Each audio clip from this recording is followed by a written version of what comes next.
Welcome humans, again this is Moto Lobros and welcome to another Top 5 Countdown. Today I'm going to share the top 5 most traumatizing Earth media that I've been subjected to when I was a larva. Enjoy!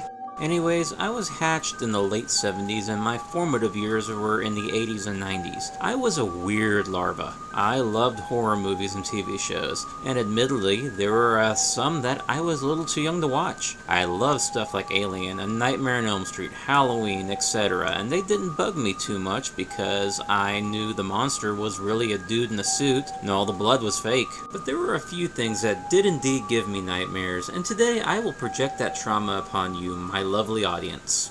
Number 5. Creepshow, Father's Day. In the 1980s, I watched a lot of TV, especially on my summer vacations to New Mexico, and I managed to catch all the good horror movies on cable TV that I wasn't able to see in the theater or at my home in Texas. This included a horror anthology movie called Creepshow. So yeah, Creepshow. A flesh-eating yeti, a drowned Ted Danson zombie, and Stephen King being coated in quote-unquote meteor shit didn't faze me one bit. In fact, seeing Danson's drowned underwater head with his hair sticking up gave me a little bit of a giggle when I was a larva. Taking your way in the world today takes everything you've got. Taking a break from all your worries sure would help a lot. But there was one story in the anthology called Father's Day that really screwed with my head, particularly the drippy, rotten zombie of the character Nathan Graham calling out,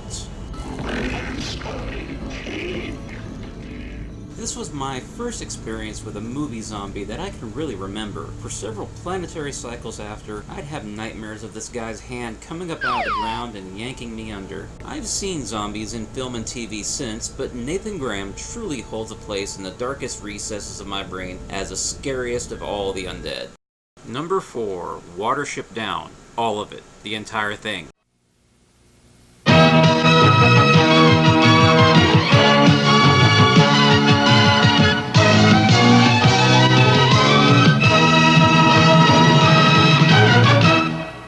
So, not a horror movie, but a disturbing one all the same. Sometime in the 80s, an animated feature-length film played on ABC's Sunday night movie called Watership Down. It was a show about bunnies. Who doesn't like bunnies? They're so cute and fuzzy and... Men came, filled in the burrows.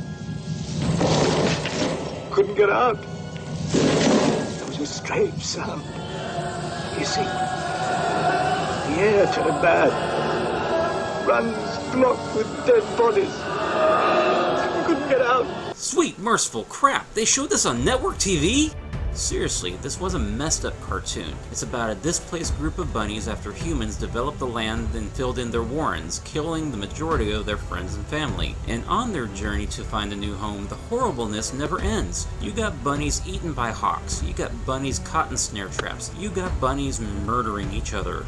It even had a bunny Grim Reaper. Yes, a freaking bunny Grim Reaper. It was a little too much for my larval mind to take in. It made me feel really sorry for the wild bunnies I would sometimes see in the backyard of my residence. I was wondering if their life was just as crappy as the ones in the cartoon.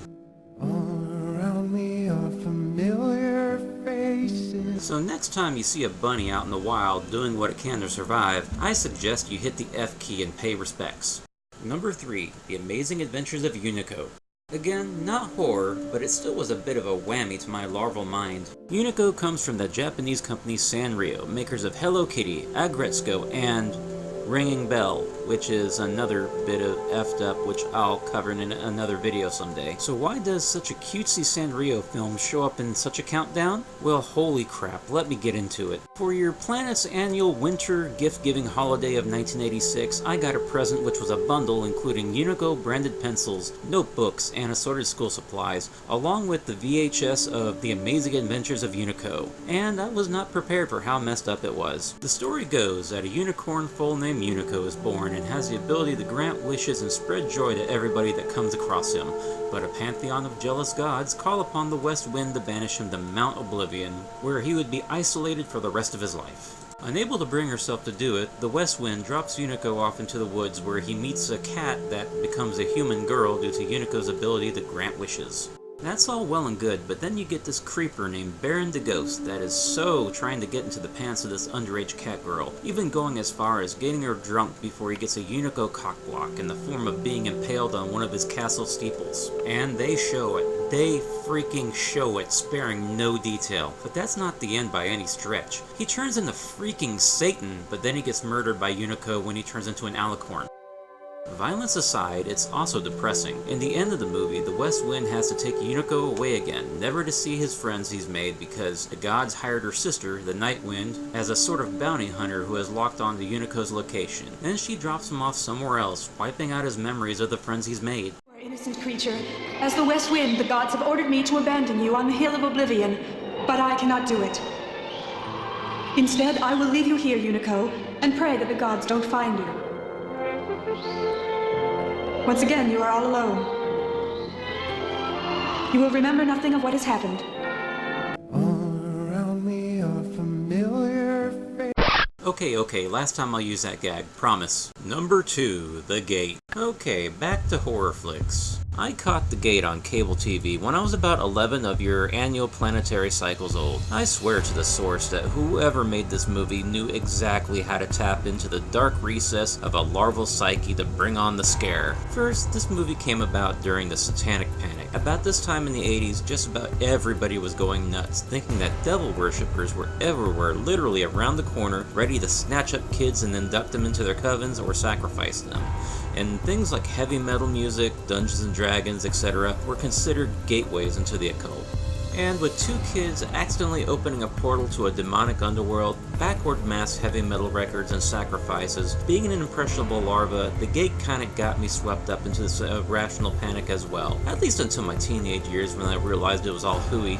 This movie also had scares aplenty. You got miniature demons wreaking havoc, monster arms reaching from under the bed, zombie kids getting stabbed with Barbie dolls, demons disguised as parents melting and getting decapitated, and worst of all, the fear of being abandoned being the movie's dominant theme. You see, young Brad Dourif's character starts the movie with a nightmare of being abandoned by his family, and by the end of the movie, he's the only human left in this hellish wasteland created by the demons. Around this time, I was a latchkey larva, with the anxiety issues manifesting from an early age. I would freak out if my guardian was more than an hour or so late from work. This movie kinda drove home the feeling in a big way, and while The Gate was a major childhood mindfuck, it doesn't compare to... Number 1. Tales from the Dark Side, Inside the Closet. Anybody who grew up in the 80s would definitely remember Tales from the Dark Side. It was a spiritual TV successor to Creepshow by the same creators. It was a syndicated TV anthology show in the similar vein of The Outer Limits and The Twilight Zone, usually on one of those high number channels on that weird second U knob on the older TVs. Each week we'd be treated to a different horror theme story that ranged from silly to outright terrifying. I absolutely adored this show, and I watched it all the time. Though there was one episode I saw once and afterwards would go out of my way not to watch when they aired it. I couldn't rewatch it until I was in my late 20s when the cable channel Chiller would air reruns. Why? Well, aside from the aforementioned cake zombie, this is one of the few shows where the actual monster scared me.